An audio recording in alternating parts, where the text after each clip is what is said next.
From the very beginning, we are warned that we will face many enemies, but also many friends. And right from the start, we encounter terrifying little creatures that have no narrative significance. I was even a bit disappointed because, while the smiling creatures in the third chapter were somewhat integrated into the story, the terrifying ones seemed to be added just for the sake of introducing new monsters, purely to attract the audience to the new chapter. Yes, from the story's perspective, I am definitely disappointed, but in terms of gameplay, the developers put in some effort. It's worth noting that the little monsters now amusingly jump. They simply pop up and jump very far, making it hard to dodge them. By the way, if they hit you, you don't get a one-time jump scare and death. They just deal damage to you. This is definitely a plus. Also, just like the smiling creatures, they are afraid of fire. Among these small creatures, there are also Huggy Wuggies, the very same small, colorful characters. I didn't expect them to be the colorful Huggies, meaning the separate mascots. Of course, they could have used regular toys for sale in the experiments, but most likely the scientists only used full-fledged mascots. Essentially, they work on the same principle as the little terrifying creatures. There's also a unique boss for them, Baba Chops. However, the only thing that sets it apart is its size. Other than that, it's exactly the same. As the game progresses, we find out that there are also friendly, smiling creatures and mini Huggies. They reside in their own safe location, which we can return to after each mission or to rest, and this is the very safe haven mentioned in the title of the fourth chapter. The friendly characters don't really do much, they only complain that they're very hungry. And what's most interesting is that hunger doesn't awaken any aggression in them, and they don't start eating each other like the others. Apparently, unlike the others, they haven't tasted blood and flesh, which is why they're so calm. They're also too weak. Here we meet the long-awaited Boogie Bots, and it turns out there are several of them. They perform their functions. The red Boogie Bot is a medic who heals the other creatures, and the green one is called Scout, and is responsible for opening and closing the gates in the safe haven.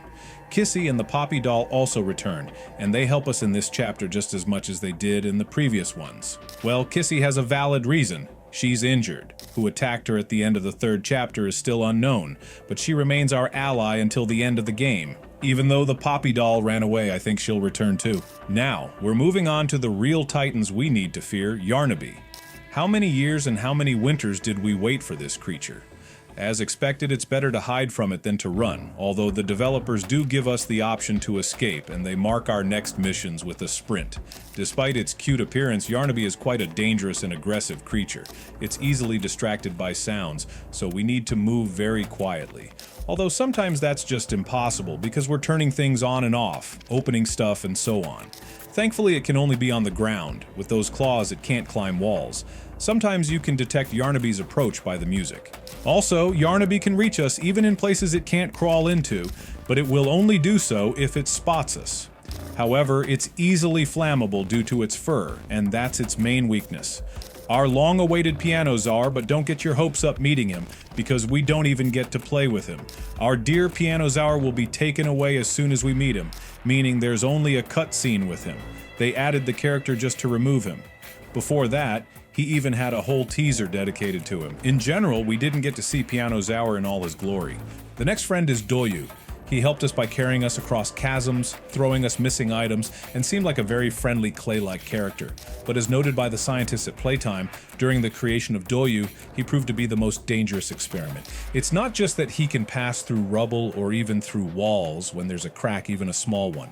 He's essentially invulnerable. And what's more, he demonstrated very aggressive behavior. This is because Doyu contains 3 personalities which surfaced when Doyu was very upset because his safe haven had been destroyed. He had built and protected it. In the end, after getting angry, Doyu transforms into a giant iguana, and in his mouth, we can see all 3 of his personalities, Kevin, Jack, and Maddie. Jack is the very child who fell into the dough mixer during the factory tour at Playtime. The others seem to be orphans taken from the playcare shelter, and maybe that's why in one of the tapes, Doyu didn't recognize his parents who came to get him. It was because another aggressive personality was speaking through him, and judging by everything, he killed them. During the boss fight with Doyu, he demonstrates all his abilities. Not only does he transform into different monsters or pass through various gaps, but he also creates spikes from his clay body which he can shoot. But the main weakness of this clay Doyu is cold. If we freeze him, we essentially solve the problem. However, it's not enough just to freeze him. Sooner or later, he will melt, and at that time, he needs to be shattered into pieces, which will ultimately kill Doyu at the end of the chapter. Now, here's our supposed main boss of the 4th chapter. Doctor, as it turns out, the Doctor isn't TV Man. Those very TV men are the bodies of the Doctor, and he controls them like toy soldiers. In fact, they're not separate mannequins or characters. They are the Doctor.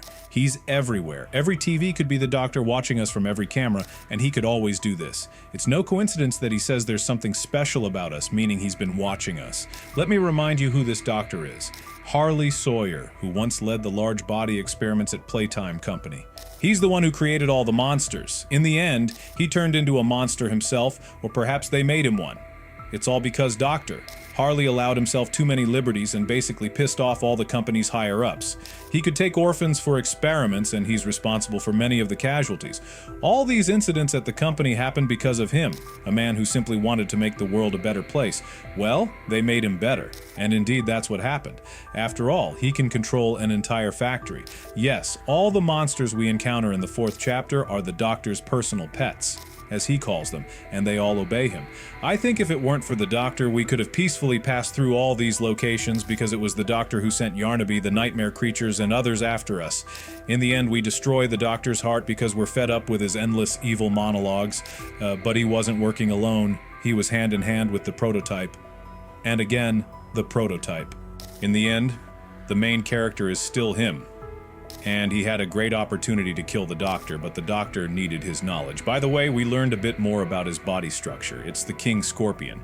He hasn't appeared as a full boss in the game yet, but we do learn more about his motives. For example, we find out that all this time he was Ollie, as I mentioned a year ago, because the prototype can change voices. And at the same time, he clearly says that Poppy is needed for something greater. Apparently, he's obsessed with some kind of mission, though we don't know what that is yet. And now at the very end, we meet our dear Huggy Wuggy, who somehow managed to survive. This return was by far the most clever and unexpected of all the surprises. The way it was executed truly caught us off guard. First of all, thanks to the light shining from the signal lamps, we initially see that the character's fur color appears to be pink, which immediately led us to think that it was Kissy Missy. But as it turns out, it was completely the opposite of what we had anticipated. Back in Chapter 2, when we first saw the distant silhouette of Kissy Missy, the eerie music made us believe that it was actually Huggy Wuggy.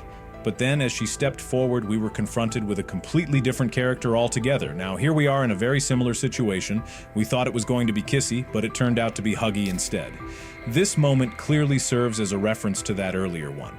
Now, this blue creature, as we can see, is practically indestructible, considering that it managed to recover from such a dramatic fall. But honestly, I'm genuinely happy that it made a comeback. It's one of those moments in the game that truly makes an impact. So tell me, which character stood out the most to you? I'd love to hear your thoughts, so don't forget to leave a comment below.